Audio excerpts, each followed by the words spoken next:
Welcome back to the London Futurists podcast. Our guests in this episode have been described as the world's two oldest scientifically astute longevity activists. They are Kenneth Scott, aged 82, who is based in Florida, and Helga Sands, aged 86, who lives in London.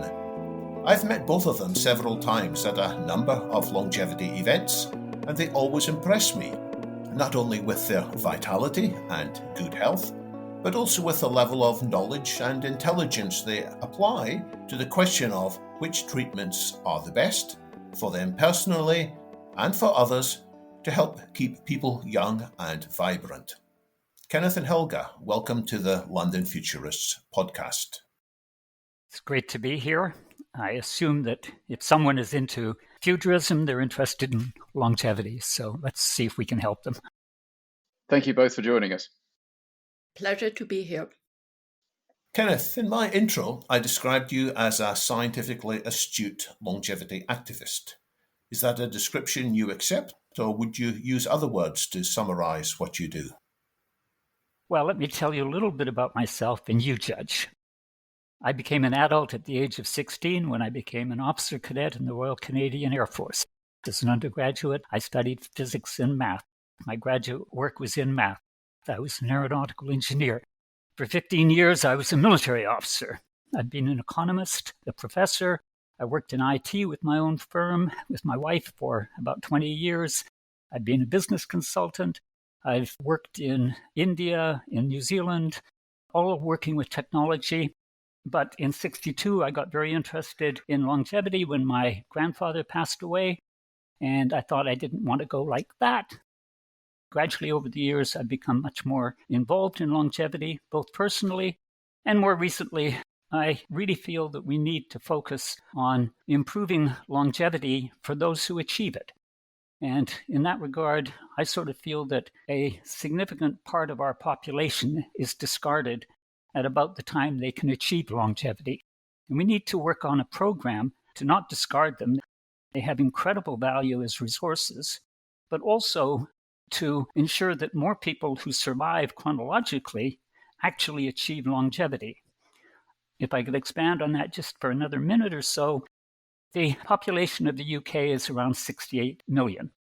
About 3 million of those people are over the age of 80. 75% of those who are over the age of 80 basically have to be cared for at some level or other, which leaves only about 750,000. That 3 million represents 4% of the population.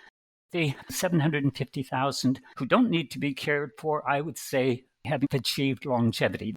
They represent about 1% of the population. And that's presumably what people are aiming to achieve. But even in that group, probably 90% are not what I would call vitally achieving longevity. They don't have purpose, they're waiting to die. Makes me think of the old BBC comedy, Waiting for God.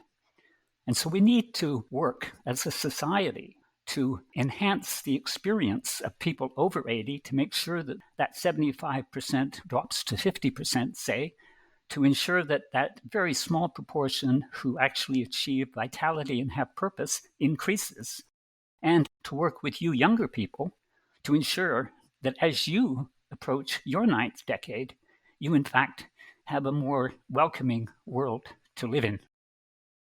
What a fascinating story. Well, I look forward to finding out more shortly. But first, let's hear from Helga. The same question for you. My journey actually started in 1960. I was reading all the Adela Davis books that came out and most of the Roger Williams books.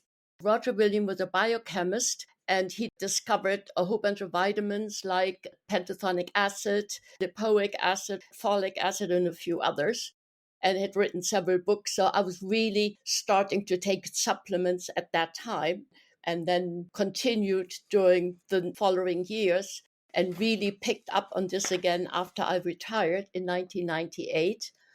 In the year 2000, I happened to meet one of the medical directors of the University of Virginia. We had many talks. mainly talking about the basics, for instance, proper omega-3, omega-6 ratios. The arachidonic acid is very pro-inflammatory and pro-carcinogenic. How to avoid that? The ratio should be right. And even nowadays, most people, I would bet in this country, and the United States probably the same, their ratio is not optimal, especially with all the seed oils that are being put into the fast food. If you go into a restaurant, you basically can't avoid them, and that really drives up the inflammatory factors and actually supports cancer. Also, at that time, I was taking already high doses of vitamin D3, 7,000 international units. At the time, I think 800 international units was the norm. I remember when I came back to the UK, my UK doctor was absolutely shocked why I was taking such a huge amount of vitamin D3. He did his homework and some research, and 3 months later, he had vitamin D3 on his regular blood panel. And so he continued doing this. Life Extension magazine was also introduced to me by Charles Myers.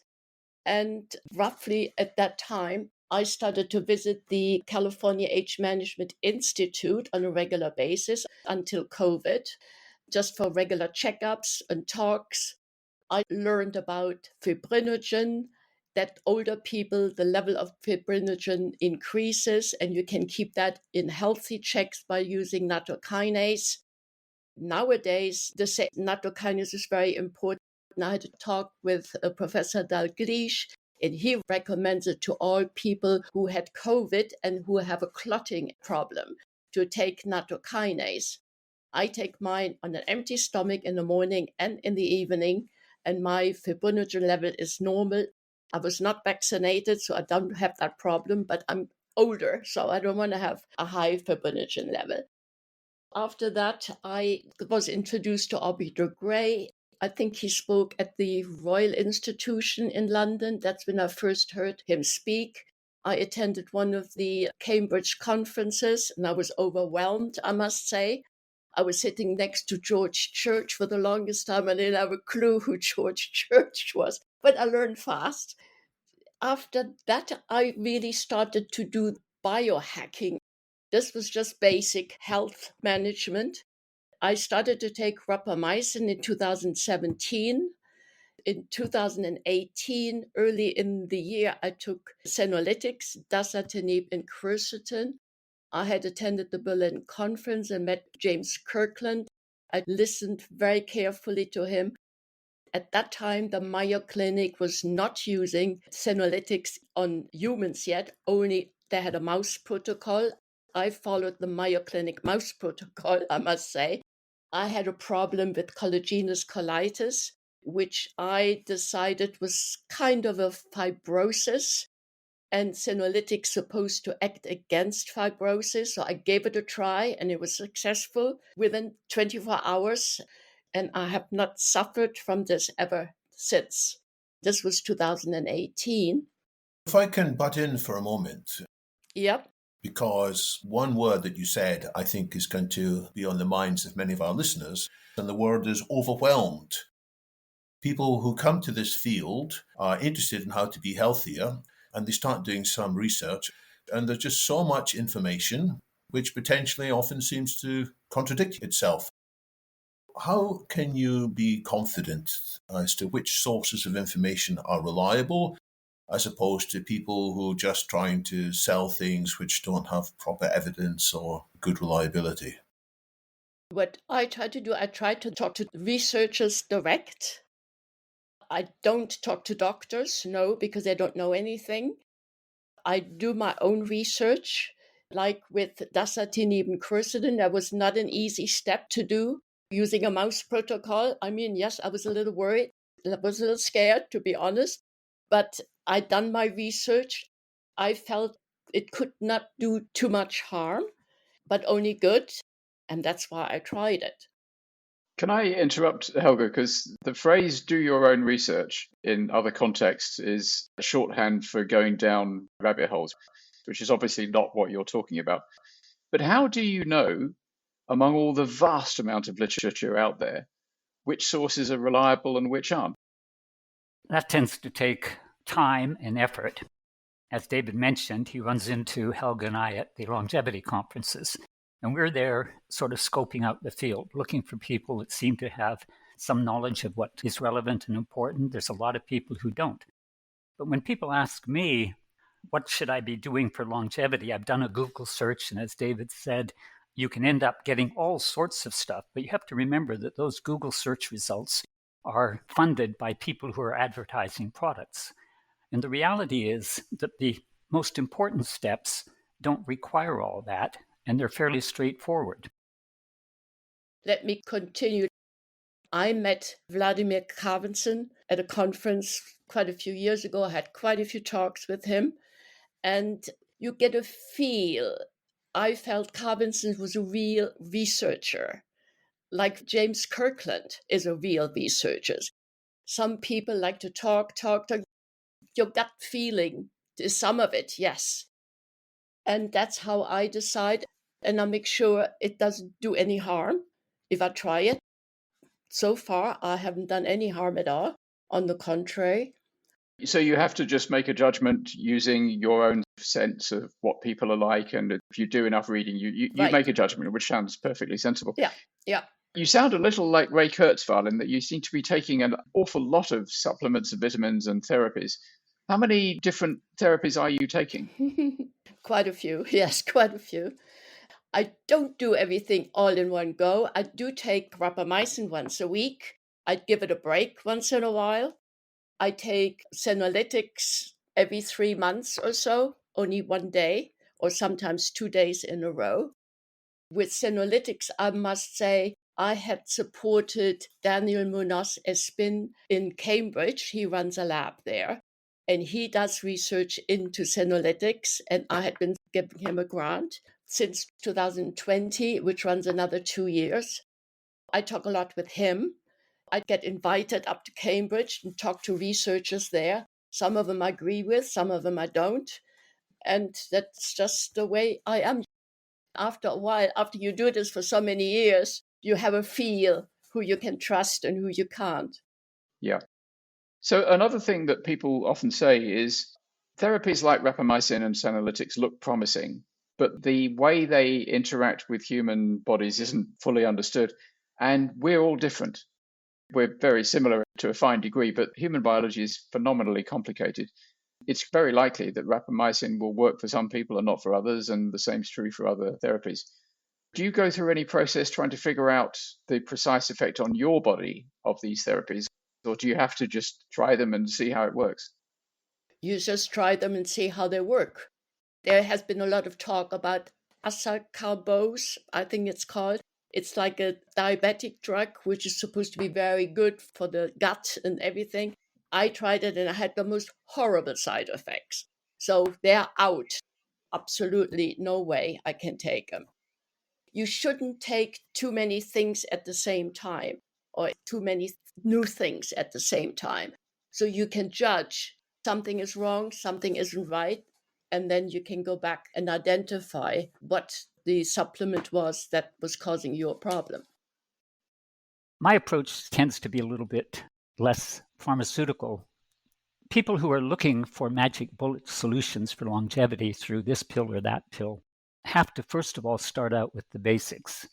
The basics are fairly straightforward.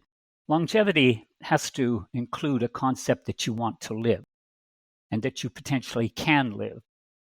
I believe that we have the scientific base on which to believe that we were born to live, not to die, in spite of what our religions and culture tell us. That comes really from the work of Yamanaka and Gurdon, who got the Nobel Prize. They showed us that our cells have all of the programming information in them to be young. And furthermore, they were able to show that in at least a Petri dish, they could take old human cells and make them young again. Well, now we have a bioengineering problem to apply that to the whole body. And I think we need to believe that that is possible. The power of the mind over the body is quite incredible. And as I say, I'm not saying this from a religious point of view. I'm saying it from a scientific point of view. I firmly believe that my body has everything in it that it needs to live. Now, where does that take you? Well, the first thing you have to do is listen to your body. This is a tradition that seems to have disappeared in our culture over the last 75 years or so with the advent of modern medicine, which is mostly pharmaceutically based. But the tradition of paying attention to your body and its signals and its signs goes back thousands of years. And Helga alluded to it a few minutes ago when asked, how do you know if something works? You listen to your body. And that's the way that I do it if I take a supplement. Now, beyond believing in living and beyond listening to your body, obviously, for those cells to do the right things, they have to have the right nutrition. And I use the word nutrition in a more general sense than most people. It's not just what you put in your mouth, food and drink perhaps. It's what you breathe. It's what you put on your skin. It's anything that can get into your corpus. So you need to be reasonably strict with yourself and keep yourself onto a food diet, which is essentially one that's, shall we say, vegan, whole foods, plant-based, perhaps a Mediterranean diet, but it must be organic. It's got to be clean food. Also, you need to be very concerned about the air that you're breathing. I live typically beside the sea, or else really out in the country where the air is pure. You want to keep the toxins out of your body, and if you've never been detoxed, you really should look at detoxing. In terms of other nutritions, well, then you get more into the kinds of things that Helga's talking about, where she mentions various supplements that she's taking, and then you need to monitor those, and so you need to do some testing from time to time. I take a life extension blood panel once a year, and based on that, I might adjust what I'm doing. Beyond that, you need to be doing some exercise. And again, it's not a fanatical kind of exercise program, but Helga and I typically walk about 10,000 or more steps a day. And I do Pilates, and Helga does a set of exercises that she does. So the exercise is important, but it's not over the top exercising. This should get your body to a base stage where it can actually benefit from some of the more esoteric things. And that's what takes me at that point into the therapies that are available. So I think that for the average person, the first thing to do is focus on your mind, listen to your body, get your nutrition clean, do your exercises. Get yourself to the stage where you're physically capable of doing things. It's amazing how many people over the age of 50 can't get out of a chair without pushing themselves up. Children never push themselves up, nor does Helga, nor do I. You need to keep a certain basic physical capability. And there's lots of simple tests like that you can use to test where you are. Get yourself to the stage where you're healthy, you get a good blood panel measurement result, then you're really going to benefit from any of the more esoteric therapies. One of my tests is I forbid myself to go, when I sit down. Great. It's very tempting. Yep. So getting to the base level is kind of doing all the things that your mother told you. Mm-hmm. Exercise, eat well, surround yourself with friends who are positive, have a purpose in life, all those good stuff. Kenneth, it sounds a bit like you take fewer therapies than Helga. Is that right? Or are you just as active on that front? I would say that I take as many therapies, perhaps more, when I use the word therapy to apply to, for example, I take VSELs, very small embryonic-like stem cell therapies. So I take gene therapy for follistatin. Those kinds of things I do a bit more than Helga has, but she does much more in terms of the supplements. I take probably 10 or 15 supplements a day, and those are mostly vitamin supplements, a daily vitamin dose, some zinc and quercetin ever since COVID became a problem, stuff like that.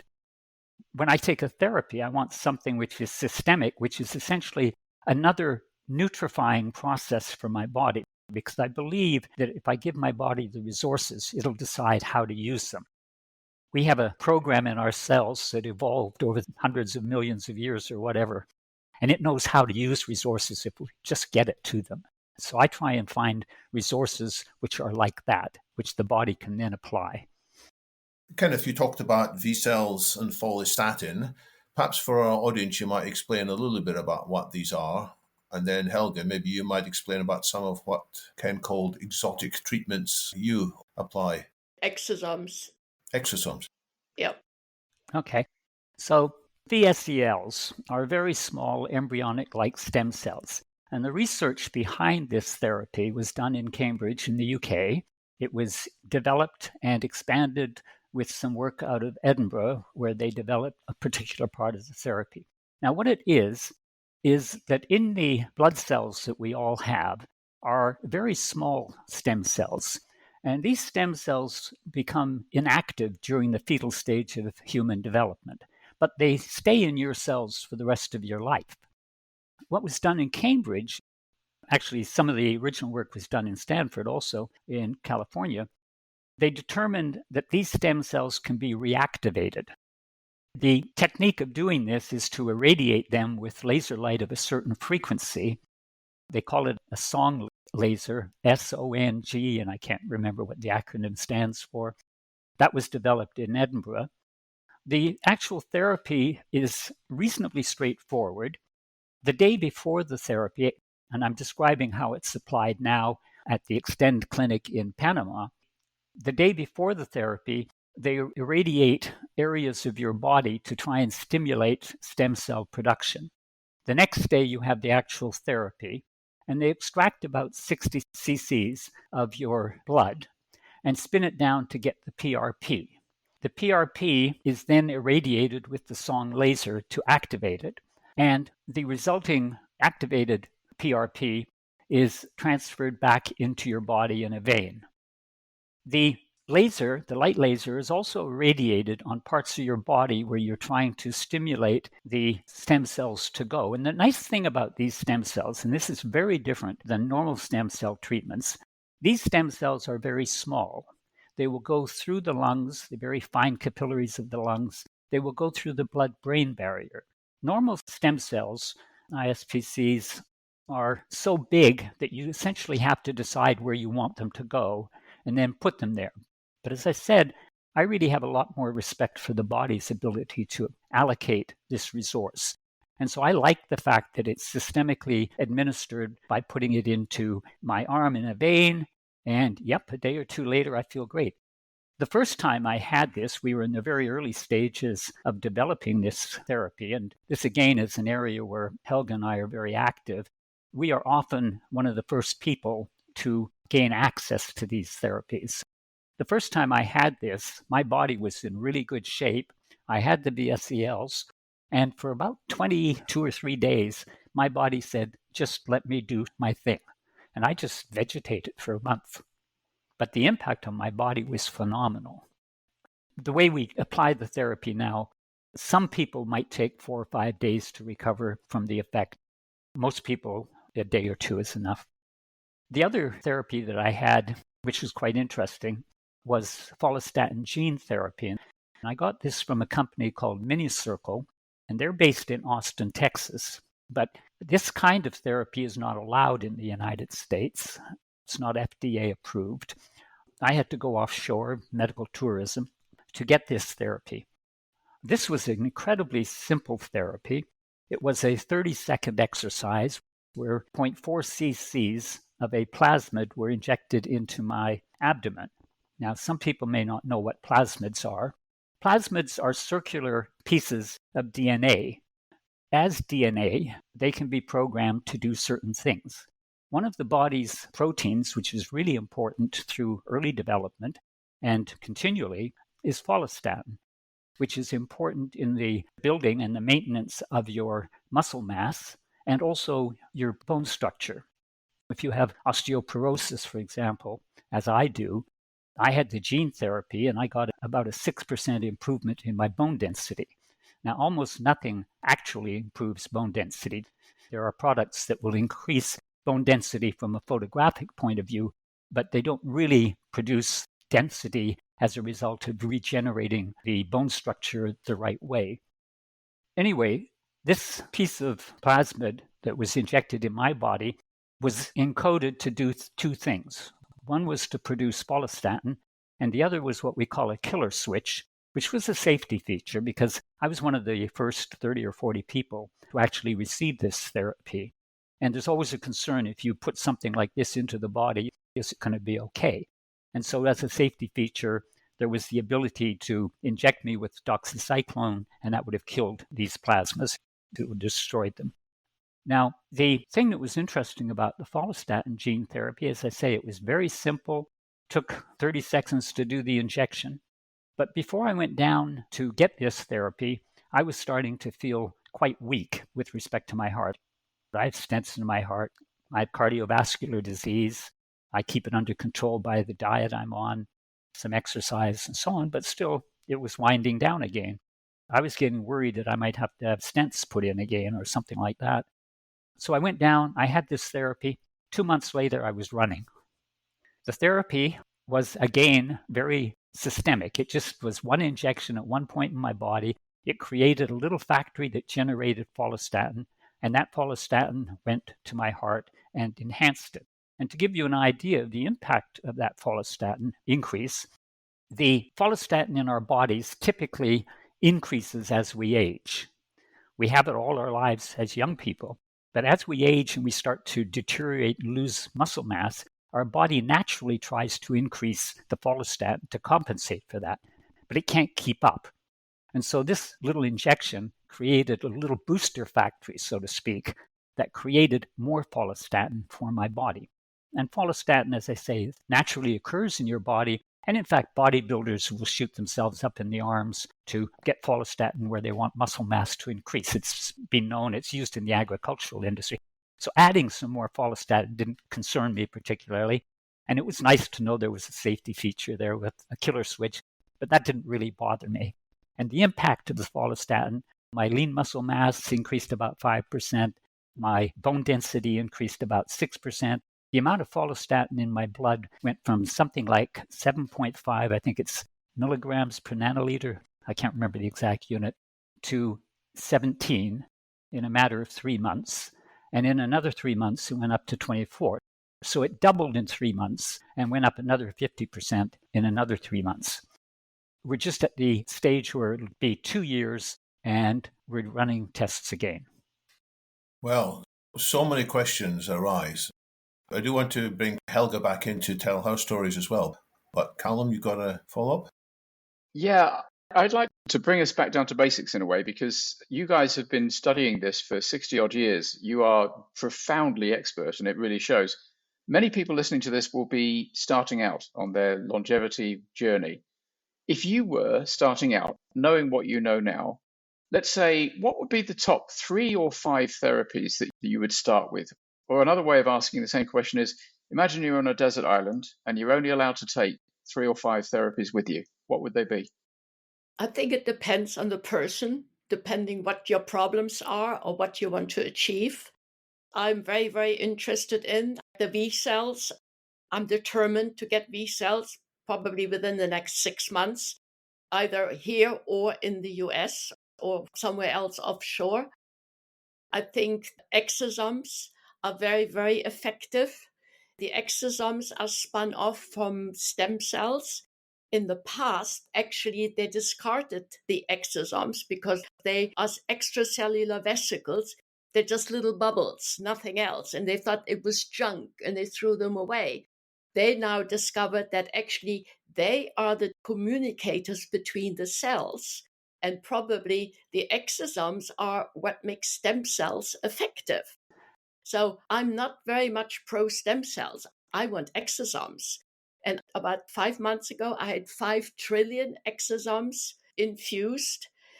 They came from 2 different sources, from the plasma of cord blood, 4 trillion, and 1 trillion of amniotic fluid.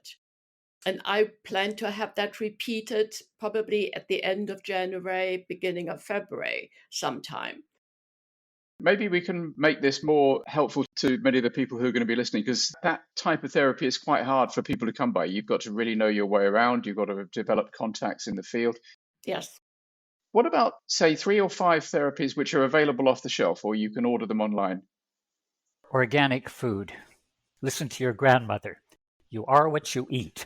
The difference between what you are now and the fetus that came out of your mother's womb is the result of what you ate. My grandmother taught me when I was 10, you are what you eat. Like most people, I'm a bit stupid. I was 68 when I learned it. and I changed my diet at the age of 68. I read the book by Caldwell Esselstyn Jr., which is titled Prevent and Reverse Heart Disease. And he had a nice little diet for me that was simple enough that a dummy like me could understand it and implement it. And it was a 9-word diet. To make it even more helpful, 4 of the words were the same. And the diet is simple. No fish, no meat, no dairy, no added oils. Now that's a diet particularly for someone who's had a heart incident, as I have had. But it's not a bad diet to clean you out. And I kept on that diet for about 10 years. More recently, in response to omega-3 issues, I now eat a certain amount of fish, particularly salmon. But the most important thing anybody can do is to get their nutrition under control. And that diet of no fish, no meat, no dairy, no added oils is really quite impressive. It works. Make it organic. Okay. Let's say you've done that. You're doing exercise. You're eating well. You've got no silly vices. You're not smoking. You're not drinking to excess. And you're surrounded by positive people. You've got a purpose in life. You're doing the good basics that your mum and your grandmum told you about. What are the other therapies? Maybe rapamycin, maybe senolytics, metformin, things that are readily available. What of those things would you put on your list of must-have, top 3, top 5? I do dasatinib and quercetin, 50 milligrams. Which is a senolytic. Yep, a senolytic. Yep. I do that every other month. I take Life Extension Senolytic Activator, I think it's called. Other than that, I just take some vitamins.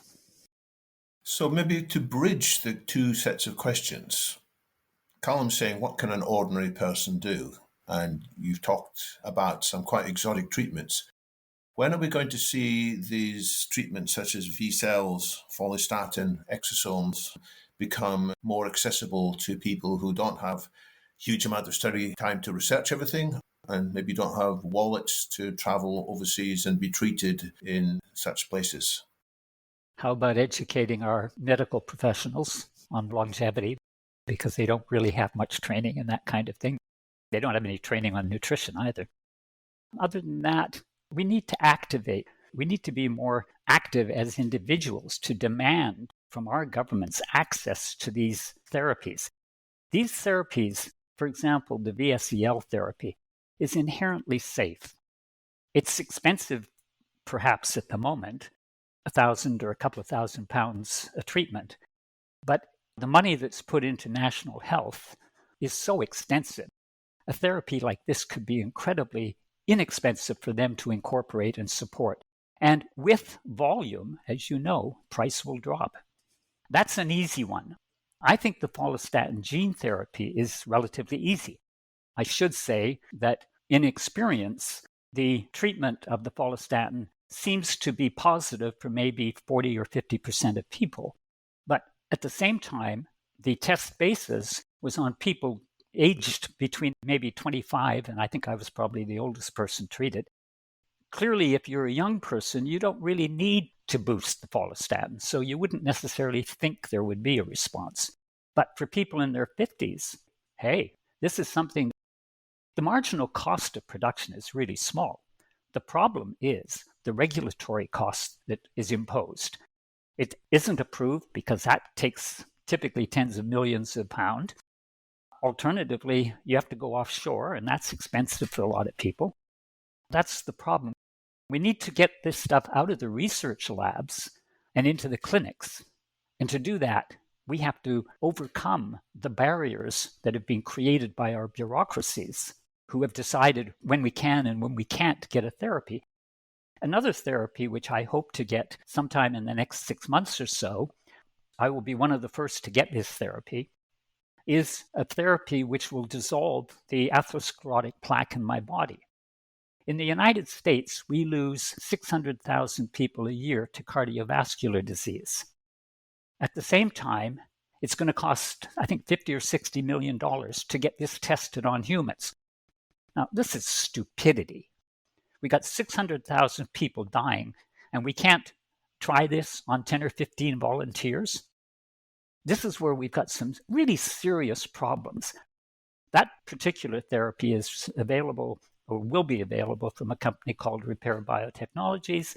And I should mention that I'm an investor in that company, to be clear.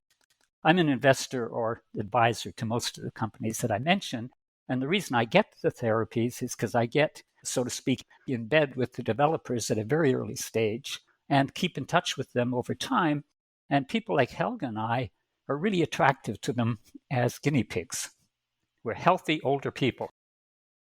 Taking up the theme of educating the doctors, Helga, you said earlier you don't talk to doctors because most doctors don't know about this stuff. Are there a subset who do? Actually, just from several months ago, every Tuesday evening, I had from 6 o'clock onwards until midnight.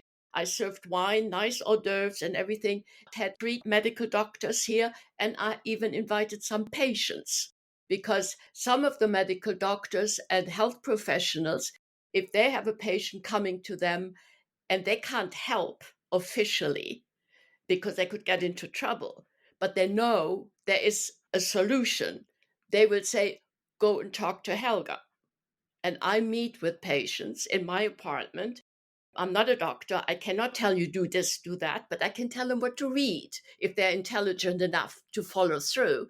So I have quite a few people, and actually had 2 of the medical doctors. I know they were sitting there, both of them, and they were just in awe. And they said, we are just 2 stupid NHS doctors. We never heard about anything about this. Is the root of the problem here that aging is not viewed as a disease? If aging was reclassified as a disease, do you think that would be a big step forward? Yeah, aging is certainly not discussed in medical school. It's just something kind of, old people, they'll die soon, so don't worry about them. That kind of attitude, ageism. Oh, yeah, you're doing real well for your age. I bite people's heads off if they tell me that. A few other things we're doing. We're in a program by Matrix. Tom Benson runs this. And this is a mitochondrial replacement therapy, which is very exciting. So we are in the trial. I'm in the trial. Ken just joined. We invest in the company. Yes, you have to. Then the other one is the Yamanaka factors. Yamanaka factors really have huge potential. My researcher in Cambridge, just recently, he had mice and he treated them with the Yamanaka factors. And he told me, he said, just to try it out, he gave his mice, ones with the cancer, the Yamanaka factors, and he expected teratomas and accelerated cancer growth. And what happened? The cancer disappeared.